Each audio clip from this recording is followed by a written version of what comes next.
오늘도 귀한 저녁에 감사드립니다. 오늘 말씀하고 딱 맞네요. 네, 고맙습니다. 제가 종이신문을 보지 않은 적이 참 오래됐습니다. 그런데 제가 어렸을 때에는 저희 집으로 종이신문이 배달돼 왔습니다. 어린 시절에 신문을 읽으면 무슨 내용인지 잘 몰랐지만 그 신문 중에 오늘의 운세라는 항목이 있었습니다. 기억나시나요? 저는 기억이 납니다. 보통 띠라고 하지요. 12지, 자축, 인묘, 진사, 오미, 신유, 수레. 이 띠를 중심으로 그날의 운수를 알려주는 항목이었습니다. 예를 들면 60년생, 72년생, 84년생 쥐띠는 오늘 이런 운세입니다. 이렇게 알려주는 항목이었습니다. 어린 시절에 그 운세를 읽어가다 보면 단골로 등장하는 문구가 있었습니다. 그것은 무엇이냐면 오늘 귀인을 만날 거다, 이런 문구였습니다. 기억나시죠? 네.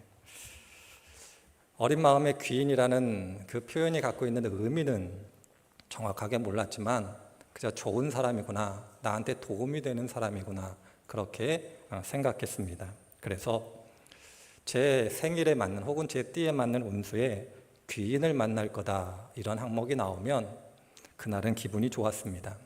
왜 그러냐면 혹여라도 용돈이라도 생기지 않을까, 이런 마음이 들었기 때문에 그러합니다. 인생을 살아보니 귀인은 아니더라도 누군가를 알고 있다는 것이 참으로 도움이 되는 것을 많이 경험하게 됩니다. 미국에서는 4년마다 대통령이 선출이 됩니다. 대통령이 선출이 되면 세계 각국에서는 대통령 혹은 대통령의 측근과 아는 사람들을 찾기에 바쁩니다. 어떻게 해서든지 좀 줄을 대보려고 하는 겁니다. 세계의 최강국이라고 불리우는 미국의 대통령과 좋은 관계를 맺어 자국이 갖고 있는 문제를 해결하든지 혹은 문제가 발생하지 않으려고 그렇게 애쓰는 모습을 보게 됩니다. 누군가를 알고 있다는 것, 그것이 인생에서 참으로 중요하다는 것을 배우게 됩니다. 저도 나이는 많지 않지만 제가 해결할 수 없었던 문제들을 누군가를 통해서 해결한 적이 있습니다. 내 힘으로는 그렇게 어려웠던 것이 누군가를 통했더니 이보다 더 쉬울 수 없었던 경험, 그런 경험이 저에게 있습니다. 아마 이런 경험이 한두 번 정도는 있으리라 생각이 들어집니다. 그래서 누군가를 알고 있다는 것, 그리고 누군가를 아는 것이 참으로 복되다, 이런 생각을 하게 됩니다. 저는 감사하게도 누군가를 알고 있어 어려운 문제를 해결할 수 있었지만 현실을 살아가고 있는 많은 사람들은 누군가를 알지 못해 자신이 경험하고 있는, 겪고 있는 문제를 해결하지 못하는 많은 사람들이 있습니다. 스스로 노력해서 해결하려고 하지만 결국 해결할 수 없는 벽에 부닥치고, 그리고 해결하면 좋겠다라는 희망을 가지고 살아가지만 결국 이거는 안 되는 것이구나, 이렇게 포기하는 인생을 살아가고 있는 사람들을 주변에서 많이 보게 됩니다. 누군가를 알고 있는 것, 그것은 참으로 귀중한 일입니다. 물론 누군가를 알고 있다고 해서, 그리고 내가 경험하는 어떤 문제를 해결할 수 있는 수단과 방법을 내가 가지고 있다고 해서 삶의 모든 문제를 해결할 수 있는 것은 아닙니다. 그 모든 것을 통해서도 해결할 수 없는 문제에 저희들이 직면하게 됩니다. 바로 이러한 모습을 함께 읽은 오늘 본문이 우리들에게 가르쳐주고 있습니다. 오늘 말씀을 통해서 우리의 신앙의 선배들은 참으로 많은 신앙의 교훈을 얻었지만 오늘 저는 5절 말씀을 중심으로 성도님들께 말씀을 드려보려고 합니다. 5절을 보니 예수님께서 베드로에게 깊은 데로 가서 그물을 던져라, 이렇게 말씀했을 때에 베드로의 대답이 5절에 기록되어져 있습니다. 우리들이 밤이 새도록 수고하였을 때 잡은 것이 아무것도 없습니다. 베드로의 대답은 이런 거죠. 예수님, 제가 어부로서 오랜 경험이 있고 지식도 있고 노하우도 있습니다. 그리고 나와 함께한 내 친구 어부들도 나와 못지않는 그러한 경험이 풍부한 그러한 사람들입니다. 나 그리고 내 친구들이 온종일 수고했지만 결과적으로 물고기 한 마리도 잡지 못했습니다. 내가 물고기를 잡을 수 있다고 생각한 모든 것을 내가 동원했지만 결과적으로는 하나도 잡지 못했습니다. 문제를 해결할 수 있다고 여기는 것을 가지고 있었지만 결과적으로는 문제를 해결하지 못한 그러한 한계에 부딪힌 겁니다. 베드로의 이 한계는 베드로만의 문제는 아니겠죠. 창세 이후 이 세상을 살아가고 있는 모든 사람들이 경험하는 문제이고 하나님을 믿는 성도님들도 경험하는 문제일 겁니다. 이것이 바로 인생이고 인생의 한 특징이기도 합니다. 내가 할 수 있는 것이 아무것도 없는 경우 이것을 경험하는 것이 우리의 모습입니다. 세상뿐만 아니라 하나님을 믿는 하나님의 사람들도 신앙의 여정 가운데 이러한 일들을 참으로 많이 경험하고 있는 것을 성경을 통해서 보게 됩니다. 홍해 앞에 선 이스라엘 백성들, 그리고 자신의 하인이 병에 걸려 죽게 된 백부장, 그리고 살아가는 오빠 나사로가 죽게 된 마리아와 같은 경우 수없이 많은 사람들이 자신이 아무것도 할 수 없을 때를 경험하고 있는 것을 보게 됩니다. 그런데 성경은 우리들에게 말하기를 내가 아무것도 할 수 없을 때가 하나님의 때이며 은혜의 때다, 그렇게 가르치고 있습니다. 하나님을 통해 모든 문제가 해결될 것이다, 그렇게 가르칠 뿐만 아니라 모든 사람들, 하나님의 백성들이 이 일을 경험했음을 보게 됩니다. 그래서 성경은 우리들에게 이렇게 이야기하는 거죠. 시편 46편을 보니 이렇게 이야기합니다. 하나님은 우리의 피난처시요 힘이시니 환난 중에 만날 큰 도움이시라. 그리고 시편 121편은 또 이렇게 이야기합니다. 내가 산을 향하여 눈을 들리라. 나의 도움이 어디서 올까? 나의 도움은 천지를 지으신 여호와께서로다.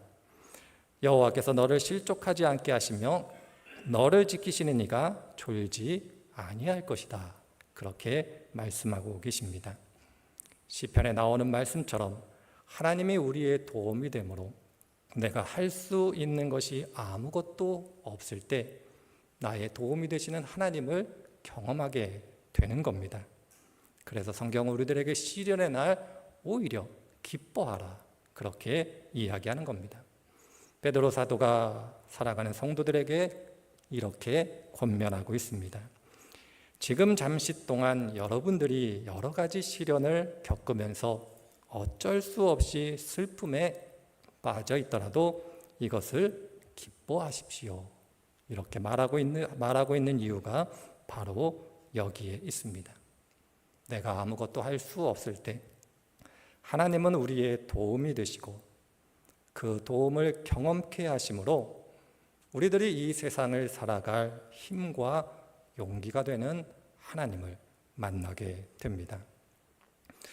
저는 이 자리에 계신 귀한 성도님들이 이 세상을 떠나는 그날까지 이 은혜를 누려 아시는 분들이 되기를 소망하며 기도하겠습니다. 그리고 이 은혜를 경험함으로 알아 믿음의 길을 걸어갈 때에 더 중요한 것, 그 한 가지를 오늘 말씀드리려고 합니다.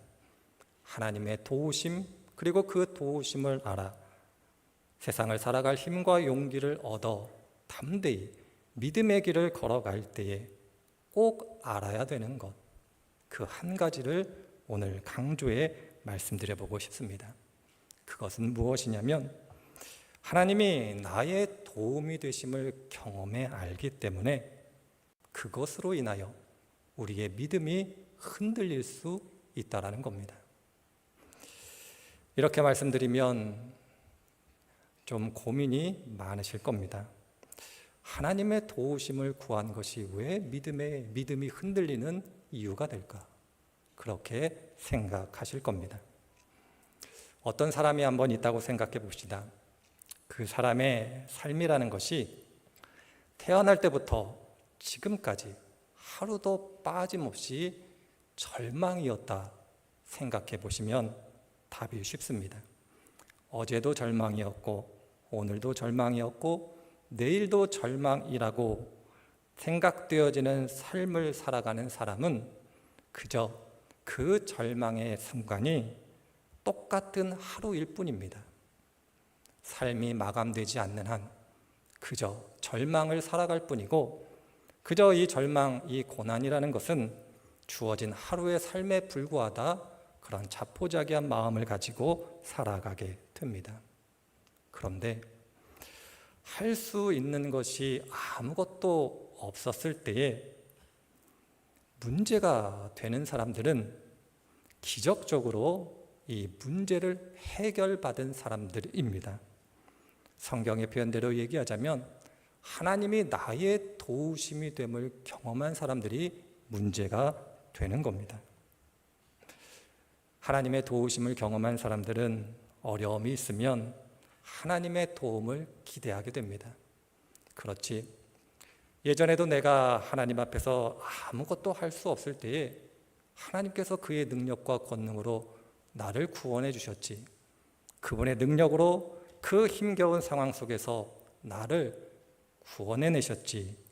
그 기억으로 하나님의 구원을 기다립니다.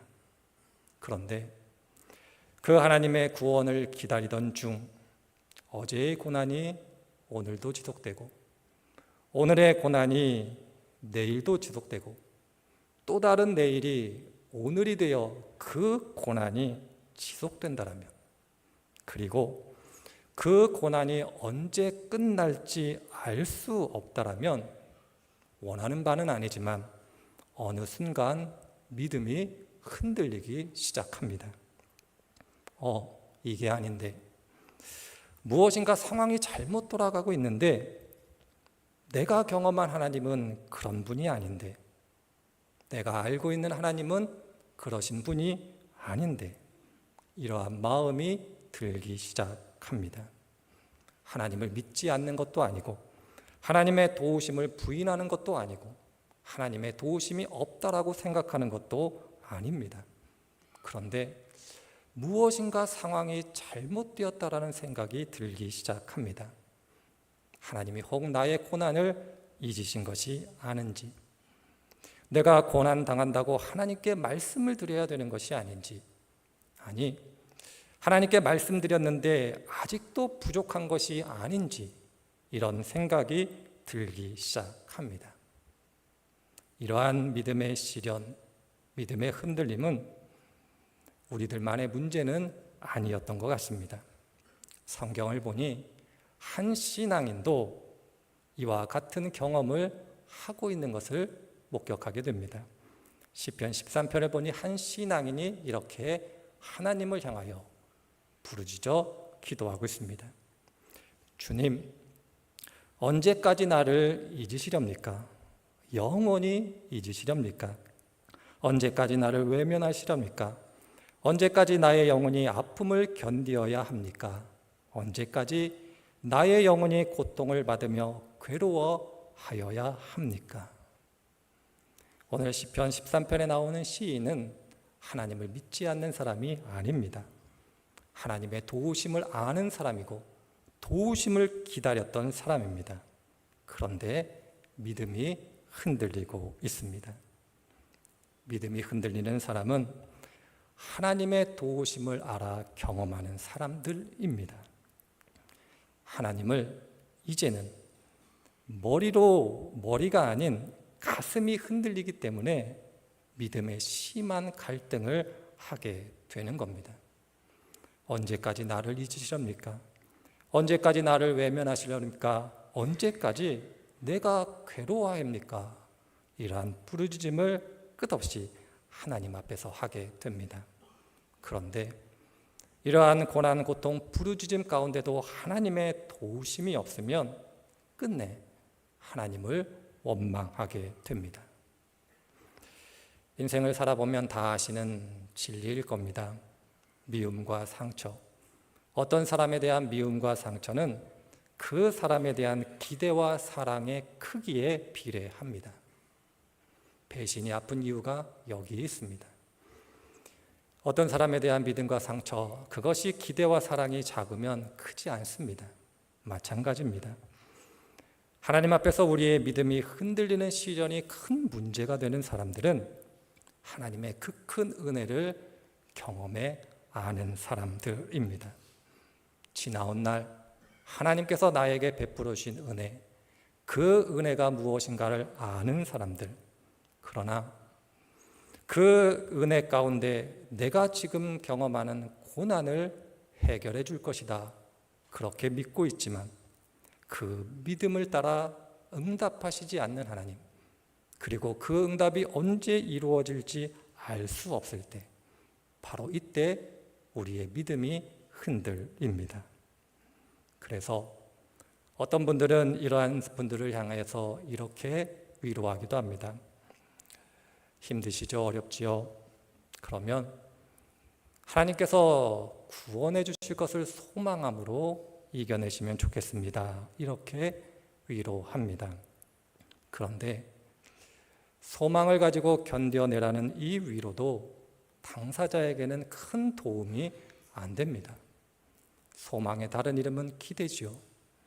하나님의 도우심을 기대하다 지쳐 믿음이 흔들리는데 그 사람에게 하나님의 도우심을 기대하라고 그렇게 위로하는 것, 이 또한 큰 도움이 되지 않습니다.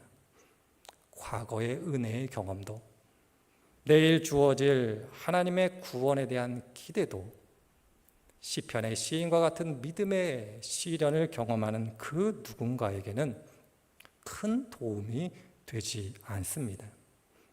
이러한 상황에 처하면 믿음을 회복하기가 참으로 쉽지 않습니다.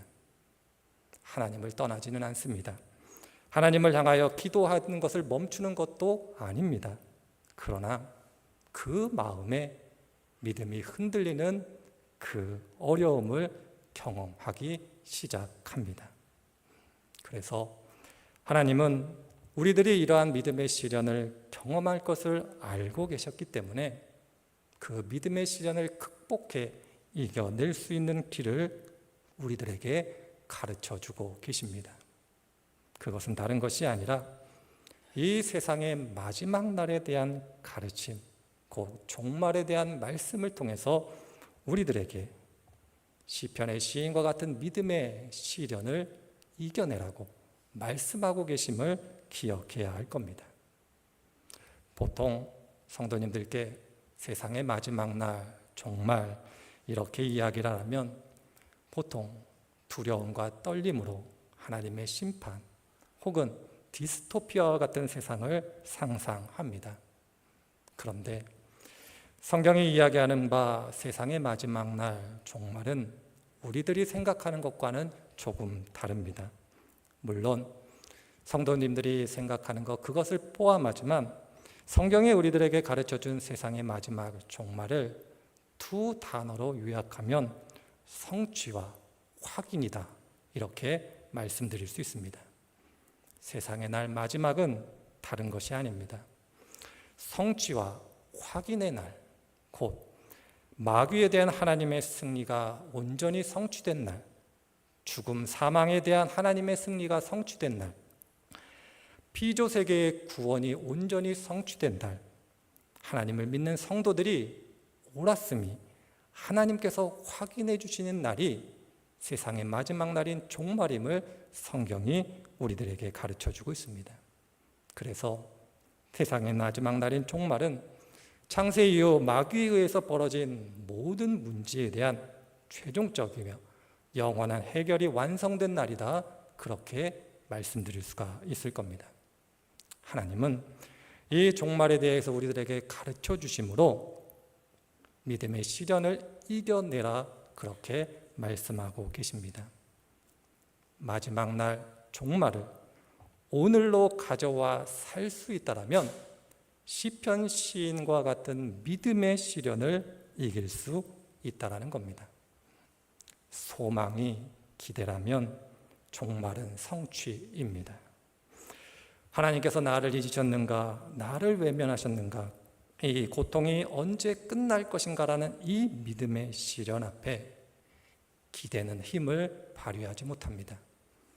이 시련, 이 고난이 끝났다라는, 성취되었다라는 확신만이 이 시련을 이겨낼 수 있기 때문에 그러합니다. 하나님께서 우리들에게 세상의 마지막 날에 대하여 말씀하고 계시는 이유가 바로 여기 있습니다. 성취의 날, 완성의 날, 확인의 그 날을 오늘로 가져와 경험하고 살아내라 말씀하고 계시는 겁니다. 신학적 표현으로 하나님의 현존이라는 표현이 있습니다. 화면을 좀 보시죠. 프레센티아 데이 이런 표현을 씁니다.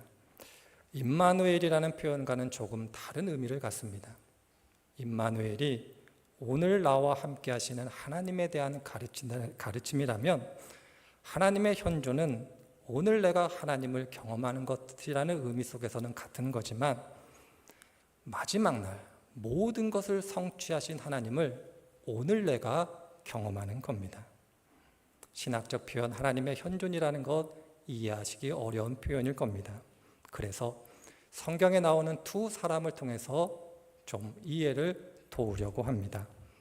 예수님과 스데반 집사입니다.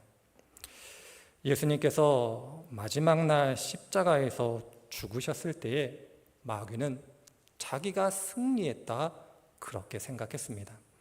하나님의 아들 예수, 온 인류를 구원하기 위해서 이 땅에 오셨다는 그 예수를 내가 죽임으로써 하나님의 구원의 역사는 실패했고 내가 승리했다. 그렇게 마귀는 생각했습니다. 그러나 성경을 통해서 예수님께서 십자가상에서 뭐라고 고백하고 계십니까? 내가 다 이루었다.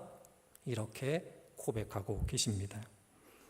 눈으로 보여지는 현실은 십자가의 죽음이었지만 예수님은 하나님의 구원의 완성을 죽음 가운데 발견한 것이고 경험한 것입니다. 죽음이라는 현실, 고난이라는 현실이었지만 구원이 성취되었음을 예수님은 그 자리에서 경험한 겁니다. 그래서 십자가의 죽음이 예수님께는 아무 문제가 되지 않고 오히려 예수님을 죽이려 했던 사람들을 향하여 용서해달라고 기도할 수 있었던 이유가 바로 여기에 있습니다. 스데반 집사님도 마찬가지입니다. 사도행전을 보니 스데반 집사님이 돌에 맞아가며 하늘문이 열리고 하늘에 하나님과 예수님이 계신 것을 보게 됩니다. 스데반 집사를 향하여 돌을 던진 사람들은 자신들이 옳았다라는 생각에 돌을 들어 스데반 집사를 죽인 겁니다.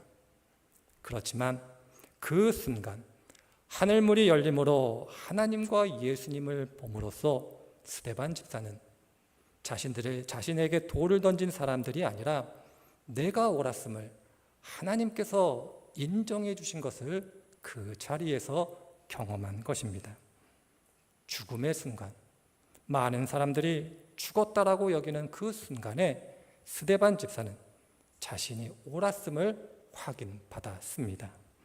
바로 이것이 하나님의 현존, 종말의 모든 것을 성취하신 하나님을 오늘로 가져와 경험하는 사람들의 모습입니다. 시인과 같은 믿음의 시련, 이 시련을 이겨낼 힘은 바로 여기에 있습니다. 오늘 내가 경험하는 이 고난, 언제 끝날지 알 수 없는 이 고난, 그래서 하나님이 계신가 그렇게 생각이 들어지는 고난이지만 그러나 그 고난이 끝났다라는 경험, 그것이 바로 하나님의 현존을 경험하는 겁니다. 그런데 문제가 있습니다.